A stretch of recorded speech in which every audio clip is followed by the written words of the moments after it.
కేంద్ర మంత్రిగా ఎంపీ బండి సంజయ్ ప్రమాణ స్వీకారం చేశారు. కేబినెట్ లో ఆయనకు చోటు దక్కడంతో అక్కడ బీజేపీ శ్రేణులు సంబరాలు చేసుకుంటున్నాయి. 2 దశాబ్దాల తర్వాత కరీంనగర్ కు కేంద్ర మంత్రి పదవి రావడంతో సంబరాలు అంబరాన్నంటాయి. బండి సంజయ్ గెలవడానికి ప్రధాన కారణం బీజేపీ కార్యకర్తలే అంటున్న ఆయన సతీమణి బండి అపర్ణతో మా ప్రతినిధి Vijay Bhaskar Reddy face to face. సారి ఎంపీగా భారీ మెజార్టీతో దాదాపు 2,25,000 పైచిలకు ఓట్ల మెజార్టీతో బండి సంజయ్ కరీంనగర్ పార్లమెంట్ సభ్యులుగా గెలుపొందారు.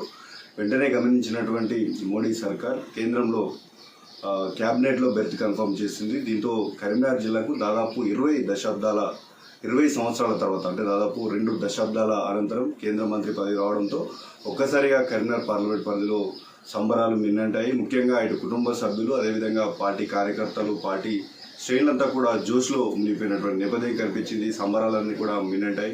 ప్రస్తుతానికి మనతో బండి సంజయ్ గారి సతీమణి బండి అపర్ణ గారు ఉన్నారు. వారిని అడుగుదాం. చెప్పండి మేడం, ఎలా అనిపిస్తుంది సంతోషం? చాలా సంతోషంగా ఉందండి, చాలా గర్వంగా కూడా ఉంది. ఇంత పెద్ద ఆనర్ సంజయ్ గారికి ఇచ్చినందుకు సెంట్రల్ అధిష్టానానికి, స్టేట్ అధిష్టానానికి, ముఖ్యంగా కరీంనగర్ కాన్స్టిట్యున్సీ ప్రజలకి ఎంత చెప్పినా తక్కువే. వాళ్ళ సపోర్ట్ లేకపోతే ఈరోజు సంజయ్కి పొజిషన్ వచ్చేది కాదు. ఇంకా కార్యకర్తలది ఈ గెలుపు. ప్రతి ఒక్కరికి పేరున ధన్యవాదాలు చెప్తున్నాను. థ్యాంక్ యూ అండి, thank you so much. Corporator స్థాయి నుంచి ఎంపీ అవుతారనుకోలేదు, కానీ ఈరోజు ఏకంగా సెంట్రల్ మినిస్టర్ రావడం ఎట్లా చూస్తారు?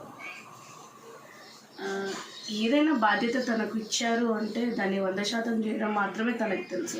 ఎప్పుడు ప్రజల్లో వండుకుంటూ ప్రజల కోసం పోరాడుతుంటే ఏదో ఒక రోజు తన కష్టం తగ్గ ప్రతిఫలం వస్తుంది అనుకున్నా, కానీ ఇంత భారీ ఎత్తున వస్తుందని అనుకోలేదు. నిజంగా ఇది అమ్మవారి కృప.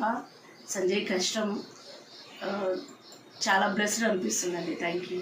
గత 5 సంవత్సరాల కాలంలో మీ ఇళ్లలో శుభకార్యాలు ఉన్నటువంటి సమయంలో కూడా సంజయ్ అరెస్ట్ చేశారు, తీసుకెళ్లారు. అప్పుడు కన్నీరు పెట్టుకున్నారు. ముఖ్యంగా కుటుంబ సభ్యులందరూ కూడా ఆవేదన వ్యక్తం చేసినటువంటి పరిస్థితి. ఈరోజు అదే సమయంలో సంబరాలను వ్యక్తం చేసినటువంటి ఎట్లా అనిపిస్తుంది? అన్నిటికంటే ముఖ్యంగా మా అమ్మగారి 11th డే. అమ్మ వచ్చేసి సంజయ్కి ఇంకో అమ్మలాగా అన్నీ చేసింది. తన 11th డేకి తను లేకపోవడం అన్నది నిజంగానే చాలా బాధేసింది. ఆ టైంలో అప్పుడున్న గవర్నమెంట్ తనని బలవంతంగా అరెస్ట్ చేయడం, ఒక డే అంతా రోడ్ల మీద తిప్పడం, ఇవి చూశాక నిజంగానే డిమోటివేట్ అవుతాం అనుకున్నట్టున్నారు. కానీ అదే సంజయ్ని ఇంకా పట్టుదలగా, ఇంకా మొండిగా ప్రతిదీ ఏదైనా కానీ కాన్స్టెంట్స్ కిందనే తీసుకొని వాటిని దాటితేనే అనుకున్న లక్ష్యం నెరవేరుతుంది అనుకున్నాడు. అట్లనే ట్రై చేస్తున్నాడు. అదే మా మదర్కి ఇచ్చే నివ్వాలి అనుకున్నాడు తను. నిజంగా కూడా ఈరోజు మా మదర్ నుండి ఎంత హ్యాపీ ఫీల్ అయ్యేదో. మేము ఇంకా మా అత్తయ్య లోపలనే మా అమ్మని, అత్తయ్యని ఇద్దరిని చూసుకుంటున్నాము. ఆమె హ్యాపీనెస్సే సంజయ్ని ఈరోజు ఈ పొజిషన్లో నిలబెట్టింది అనుకుంటున్నాను. ఒక మాటలో చెప్పండి, ఎంపీగా చేస్తామనుకున్నటువంటి పనులు అప్పుడు ఫండింగ్ కారణంగా చేయలేదు అన్నటువంటి పరిస్థితులు అప్పుడు కనిపించాయి. ఇప్పుడు ఏకంగా ఎంపీతో పాటు సెంట్రల్ మినిస్టర్ అవుతా ఉన్నారు. ఏ విధంగా డెవలప్ అవుతారు అనుకుంటున్నారు?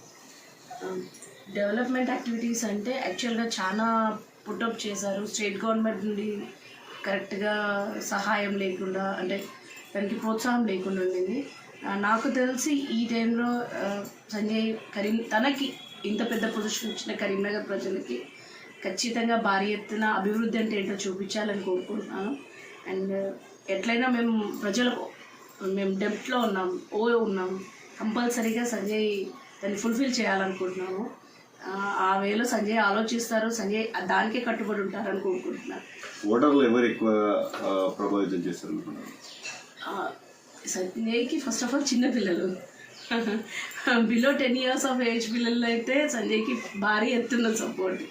తర్వాత వీళ్ళు ఇంకా యువకులు, మహిళలు ఎవరైనా సంజయ్ని వాళ్ళ ఇంట్లో మనిషి అనుకుంటారు. అదొక్కటే తనకున్న బ్లెస్సింగ్. అదే తనని ఈరోజు ఇక్కడ నిలబెట్టింది అనుకుంటున్నాను. సో మొత్తానికి కరీంనగర్ పార్లమెంట్ సభ్యులు ప్రతి ఒక్కరు కూడా కుటుంబ సభ్యులుగా భావించారు. చిన్నవారి నుంచి మొదలుకుంటే వృద్ధుల వరకు సంజయ్ని ఆదరించారు. ఈ ఆదరణనే ఇలా సెంట్రల్ మినిస్టర్ వరించిందని చెప్పేసి ఆయన సతీమణి బండి అపర్ణ గారు చెప్తున్నటువంటి నేపథ్యం అయితే మనకు కనిపిస్తూ ఉంది. ఏది ఏమైనా సెంట్రల్ మినిస్టర్ పదవి వరించడంతో ఒక్కసారిగా కరీంనగర్ పార్లమెంట్ పరిధిలో అంబరాలని కూడా సంబరాలించినటువంటి నేపథ్యం అయితే కనిపించింది. మొత్తానికి ఇది శ్రీమతి బండి అపర్ణ గారితో face to face. Camera person ప్రేమ్తో విజయభాస్కర్ రెడ్డి, ఐ న్యూస్, ఉమ్మడి కరీంనగర్ జిల్లా.